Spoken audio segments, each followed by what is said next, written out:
Hi, చిన్నప్పటి నుంచి bore కొట్టకుండా తినే కూర తోటకూర. సో ఈ తోటకూర ఎలా చేయాలో చూద్దాం. నేను చేసే ప్రతి వంటకం అమ్మ స్టైల్లోనే చేసి చూపిస్తున్నా. సో ఈరోజు తోటకూర టమాటా ఎలా కుక్ చేయాలో చిటికలో చూసేద్దాం. సో ఏ ఆకుకూర అయినా సరే కట్ చేయడానికి ముందుగానే క్లీన్ చేసుకోవాలి. నేను ఈ కర్రీ కుక్కర్లో ప్రిపేర్ చేస్తున్నాను అన్నమాట. సో కొంచెం ఆయిల్ హీట్ అయిన తర్వాత ఆవాలు, జీలకర్ర, 2 ఎండుమిర్చి, 1 ఆనియన్, 1 టమాటో మగ్గిన తర్వాత కొంచెం అల్లం వెల్లుల్లి పేస్ట్, నెక్స్ట్ తోటకూర యాడ్ చేసుకున్నాను. ఆకుకూర కొంచెం మగ్గాలి. ఇప్పుడు మనం మూత పెట్టేసుకున్నాం. ఇప్పుడు దీనిలోకి కొంచెం పసుపు, కొంచెం సాల్ట్, కొంచెం కారం.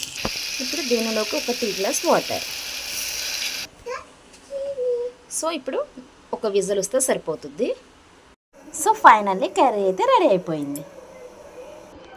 ఇలా వేడి వేడి అన్నంలోకి ఇలా కర్రీ చేసుకుని తింటే నోటికి చాలా కమ్మగా ఉంటుంది.